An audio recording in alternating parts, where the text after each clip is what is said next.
So we are here at Hever Castle this evening, and we've come for a preview of the Becoming Anne exhibition, which tells the story of Anne's early years and the forces that shaped her character and the woman that she would become. And I'm catching up with a few of the wonderful people that are here this evening. And the first amongst them is Adam. Adam, hello. Hello there. Who are you? Tell us who you are and who you are on social media, because many people will know you, I'm sure. Well, possibly. My name's Adam Pennington. I run the Tudor Chest, which is a blog and an Instagram and all that comes with that. So, yeah. And tell us about the exhibition and what landed with you. What did you enjoy? I mean, I just love coming to Hever. I try to make a trip here at least once a year, and I think what's so lovely is that they've created a series of visuals, basically, of how the rooms would have looked at the time, and it takes you from, you know, Anne's birth right through to ultimately the Chateau Vert opportunity. So they've created an exhibition which just has lots of different elements to it. They've introduced new things to the castle, and they've done some renaming of some portraits, which you'll see. So yeah, it's just, for me, Hever, when you're here, you can just feel like you're surrounded by the Boleyns, which I think is the loveliest part of the castle. You certainly can, can't you? It's almost as if you're going to catch sight of them disappearing around a corner. Only. Of course, we have a lady dressed as... We do. We've got an Anne Boleyn with us, actually, and she's certainly got the right level of sass. Yes, she absolutely has. Yeah. Thank you, Adam, for sharing your thoughts with me. So I've been mixing and mingling today, and I think it's actually a who's who of the Tudor history world here, and I am joined by Tracy Foreman. Hello, Tracy. Hi, Sarah. Yeah, I'm part of the Boleyn convention here at Hever.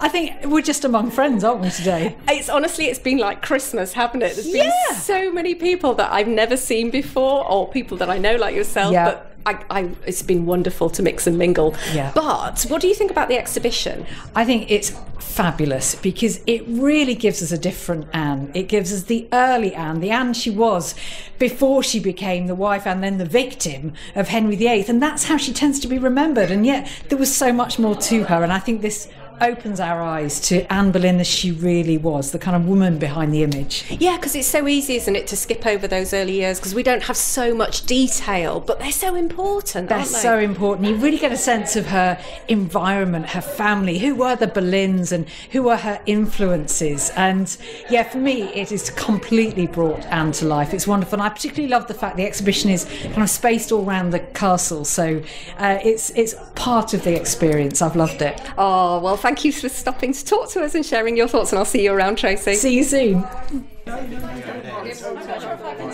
Well, I've moved around a little bit more and I've caught up with another wonderful author and historian who I haven't met before. Hello, Elizabeth. Hello, it's lovely to meet you. So, Elizabeth Norton, tell us who you are and some of the books that you've written. So, I am a historian, and my most recent book was The Lives of Tudor Women, but I've also written quite widely on the Boleyns. So, I'm the author of The Boleyn Women and also the Anne Boleyn Papers, which is a sourcebook collection of writings on Anne.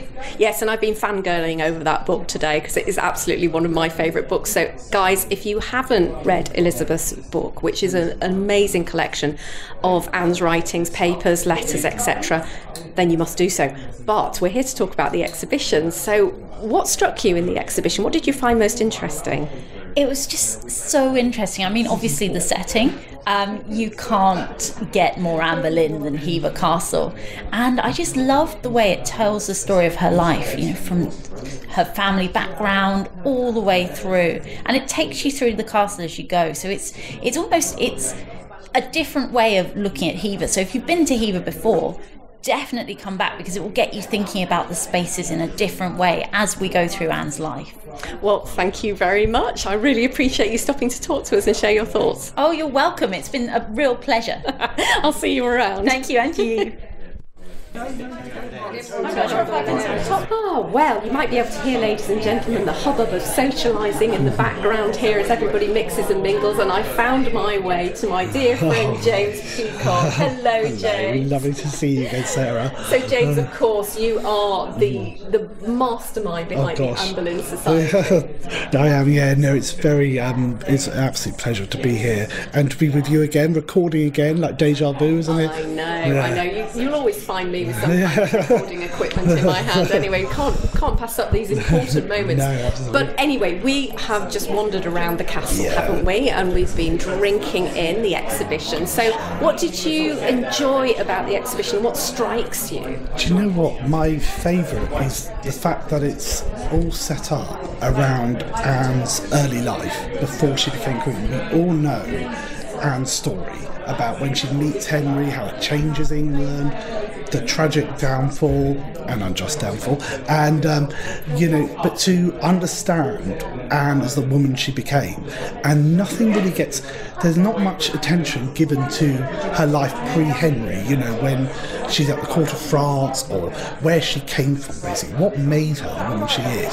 And this exhibition gets right to the core of that. It is absolutely perfect. Yeah, it draws our attention, doesn't it? It makes us focus. It makes us pay attention. Absolutely. To those early years. Absolutely, it really does. And the team here at Hever have done a terrific job. What I love is it's spread throughout the castle, so you don't just go into one room just to see an exhibition. It's such a brilliant way of doing it, and I really do feel that I think it's quite obvious that Anne's legacy could not be in safer hands than the team at Hever. I totally agree with you, James. Well, thank you, and that is a fantastic note to say thank you very much for just sharing your thoughts with us today. Thank you very much. Thank you.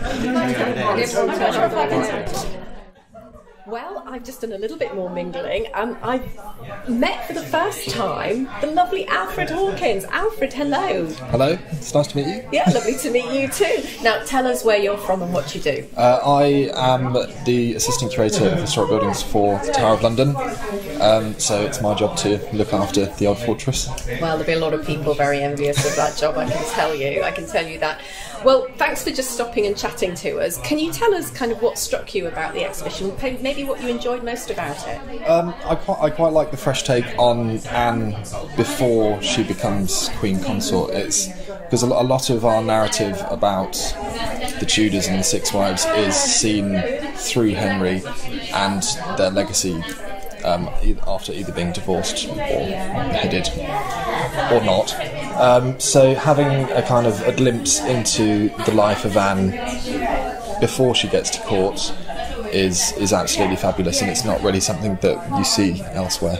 No, you don't. Was there anything, particular item or anything that you enjoyed the most? The books of hours are absolutely flawless. They're beautiful. So yeah, definitely those two definitely stand out. I think a lot of people would probably agree with you on that. Oh, well, thank you so much. It's been lovely to meet you here. Yeah, no, it's fantastic. And I think we're going to get together, aren't we, and maybe do a little podcast at the Tower. Always willing to natter about the Tower. So yeah, so stay tuned, folks. You'll be hearing from Alfred again. Thanks so much, Alfred. Thank you. Well, ladies and gentlemen, I've managed to extract Dr Owen Emerson from the crowd, one of the masterminds behind this exhibition. So thank you for joining me. I'd love to just catch up with you. Absolutely. And what inspired you, of course, to do this exhibition right now? Well, a couple of years ago, I wanted very much to do something to mark the 500th anniversary of Anne's recorded debut at Henry's court, and nothing really happened with that idea. We were going to do a different exhibition, actually, Confession Time, this year, but we realised that the loan process was going to take longer, so very last minute we decided actually we've got to do something about Anne's first debut, get tracking the Anne's legacy, essentially. I really wanted to sort of look at what made Anne Boleyn the woman she was, and what part Hever played in that formation, and also I really wanted to look at the different kind of influences, particularly of women abroad, at the really amazing culture courts that she grew up in, and ask how they shaped her character. Yeah. And so, can you tell us something of the kind of exhibits you've got here and how you've told the story? Yeah, absolutely. So we wanted a really diverse sort of experience.